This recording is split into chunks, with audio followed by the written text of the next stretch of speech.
This is the Storyteller, and today, I'm going to tell you the story of a science fiction action film called Voyager. Watch out for spoiler. In the year 2063, science discovers a habitable planet that is suitable for human life and colonization. The voyage to that planet will take 86 years in total.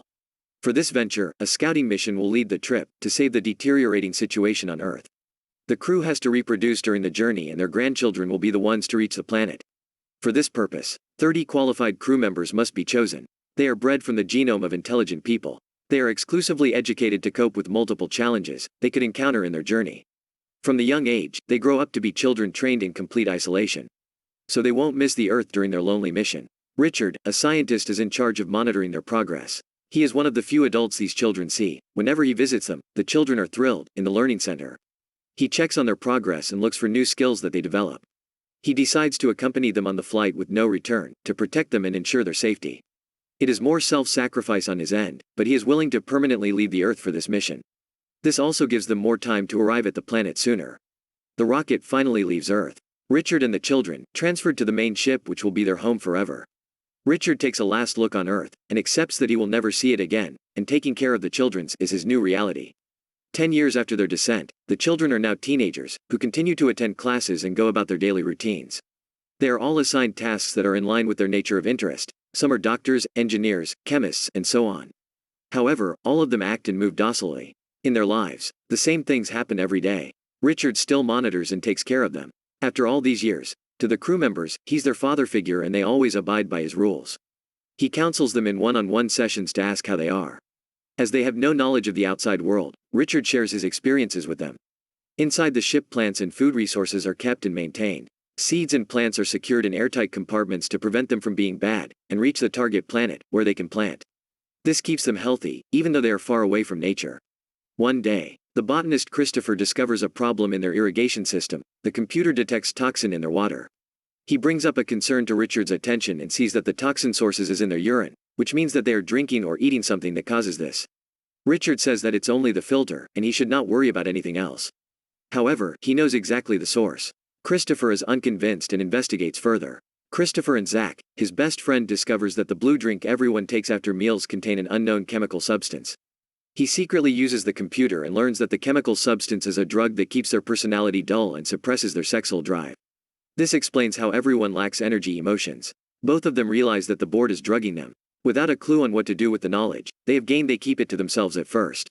The following day, Christopher and Zach do not drink their daily doses of the blue liquid, as their defiance gives them a new sense of satisfaction. They share this information with 2 other crew members and reveal the location of the secret compartment in the ship. During Christopher's counseling with Richard, he asks about the secret compartment. Richard explains that the chamber is reserved for the 3rd generation on board. Christopher has second thoughts about the blue drink, but eventually he realizes that it's better to keep it to himself and his peers.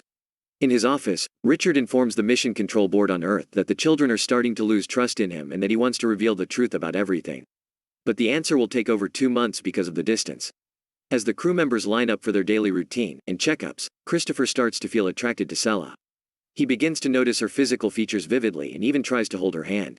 However, Sela turns to him, and he stops looking. Zach feels the same way about Sela. He approaches her and says that she looks completely different. Zach even grabs her shoulder to get her attention. However, Sela is clueless and does not feel anything because she still drinks the blue liquid.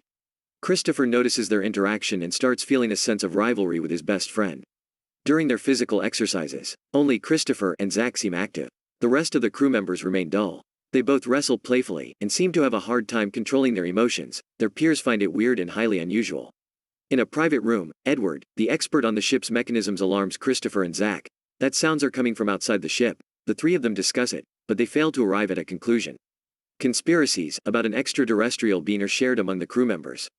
In the next room, Richard shows Sela some natural herbs and let her experience the scent of these. Although the few scents are constrained in tiny bottles, she appreciates it very much. Unknowingly, Zach watches Richard put his hand on Sela's shoulder, which arouses jealousy. He says how unfair it is that Richard can touch her while he can't. Christopher gets worried about Zach's demeanor. Moments after, Richard gathers and informs the crew that a malfunction in their communication system has happened. He assigns Zach to fix the exterior of the ship with him. While preparing, Sela explains the safety gear to Zach. He then touches her body and holds her unpleasantly. Richard tries to stop, but he runs away. One of the crew members, Phoebe, reveals to Richard that Zack has stopped drinking the blue liquid, causing his unpredictable behavior. Worry fills Richard's face because he knows the consequences if the crew members stop drinking the blue liquid. Chaos. He then approaches Christopher to ask if he stopped drinking it as well. Christopher answers honestly and says that it is unfair to sacrifice their lives and feelings for the board's mission. Kai, a fellow crew member, is in charge of the control room to monitor the ship's outer layers and other activities.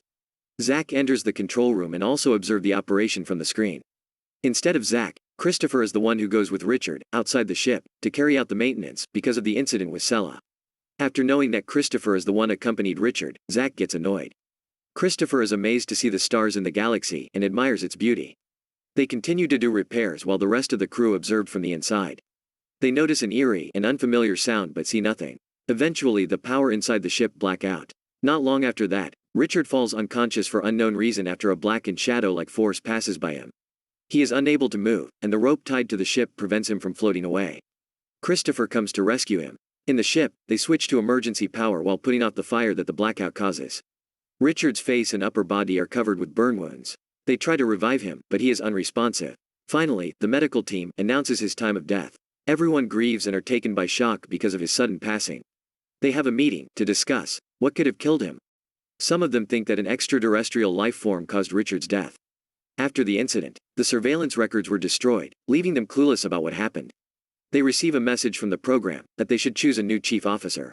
Jack volunteers to take over the position, but the other crew members suggest appointing Sella, but she declines. Eventually, they decide to have an election after casting votes to nominate a leader. Christopher wins as the new chief. Zack looks underwhelmed and obviously jealous, but still, he congratulates his best friend. Christopher orders the crew to repair the damage caused by the fire. The crew members willingly abide. As he supervises their progress, Sella looks at Richard's belongings for the last time before getting rid of them, as instructed by the manuals. She also shows Christopher pictures of the late Richard from his childhood. They continue to watch his past videos and remember moments with. Instead of working on the ship's damage that night, Jack explains that the refrigerators caught a short circuit.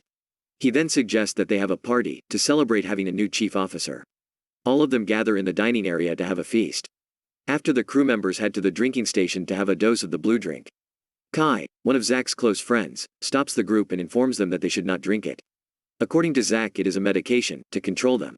The members obolizes and throw away the drink. While Christopher and Sella come closer, Zack finds a love interest of his own, Mary. The previously orderly life on the ship increasingly falls into chaos as they continue exploring more human feelings and emotions. Jack's jealousy grows as he realizes that Christopher and Sella come closer. The eerie noises appear, and while they figuring out where it comes from, Kai and another crew member, Peter, had started fighting over Julie because of jealousy. The fight ends right away after Peter ran off. But he attacked Kai with a metal tool in the dining room. Christopher controls the situation but punches Peter out of impulse. Everyone is shocked. Christopher walks out after saying that everyone should calm down. He starts a meeting about the uncontrollable situation lately. Christopher's authority fails. And finally, Jack usurps power, and he manages to persuade some members to choose him as the leader. Follow him. Some others investigate the control room, where surveillance records belong. They found nothing.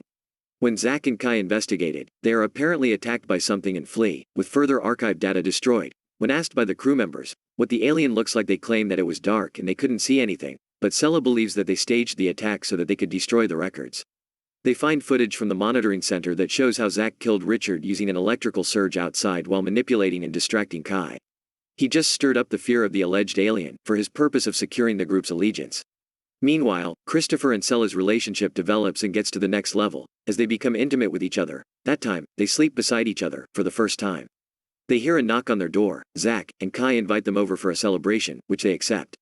Again, Zack claims leadership and sets new rules for everyone to follow. Christopher shows that footage of Zack's betrayal to the crew members to prove his evil intentions. They instantly regret their decision to follow him. Consumed with guilt and shame, Zack finds a way out of the unwanted attention. He then reveals that his goal was to protect the group, since the alien possessed Richard and apparently had transferred over to another member. They pushed each other to implicate that aliens could possess anyone among them. This creates instant chaos because of miscommunication. Kai backs his claim and manages to direct the group's hatred toward Peter, who has been noticed in the past few days for his aggressiveness. Jack persuades his followers to chase Peter. They oblige, as Peter finds his way to safety, but the members get to him. They take turns throwing hits on Peter, eventually beating him to death. Everyone comes to their sense, and regret the fact that they were mean to Peter. Jack instructs his followers to grab any object that resembles a weapon. So they are ready for a fight. Christopher and his group discuss on how to deal with the situation. Sella reminds Christopher about the secret compartment. He tries to open it to source weapons, but access is denied. Two of Jack's members hear Christopher from the inside, so they inform their leader. Christopher manages to get useful objects for defense from the lab, but the group realizes that he tried to access the secret room. With enough manpower, Jack's group manages to access the weapons. They take what they need to start a form of defense on the ship. Two of Christopher's group members, Alex and Anda, join forces with Zack, as they lose faith in Christopher's leadership. Jack welcomes them. Now armed and in total control, Zack's group shuts power. They track Christopher, Sella and Phoebe and take them hostage. A brawl begins, but the three of them are outnumbered. Sella attempts to get at Zack's head by saying that she loves him, but it is ineffective. Phoebe tries to persuade them to get their acts straight to carry out their mission successfully, but gets shot by Kai in the process. Although Kai did it, Zack claims that he did it to look powerful. Jack tries to shoot Christopher, but he and Sella manage to run. They both hide in a small compartment where they preserve plants in the ship to take refuge. The members try to spot which section they are in. Jack shoots the compartment, but they both leave unharmed through another hallway. Kai attacks them while they hide, but they fight and kill him inside the lab by injecting something into his neck and hitting him on the head. Jack chases them, so they decide to hide in the airlock, put on spacesuits for safety, and open the outer bulkhead. Jack shoots the inner door, making him vulnerable to the pressure. He is sucked by the pressure but holds on to Sella to save himself. He stabs her with a knife, but Christopher rescues her. They both fight by the door, but Jack pushes Christopher out. Jack's body starts to change in color because of the lack of oxygen level in the space. Successfully, Sella kicks him out, and now she cannot decide whether to close the door or not. Luckily, Christopher survives and safely gets back to the ship. After Jax's death, Sella and Christopher gather the group together to put their weapons down. Sella is appointed as the new chief officer. From now on, the crew members want to renounce the inhibiting drug and agree on voting for decisions together. Everything comes back in order as Sella takes the lead. All of them ages and start to reproduce. More children run around and take over the ship as days go by. 86 years after their descent, the ship finally reaches the target planet. Subscribe for more videos like this, turn on notifications, and leave a like to help the channel out. Thank you for watching.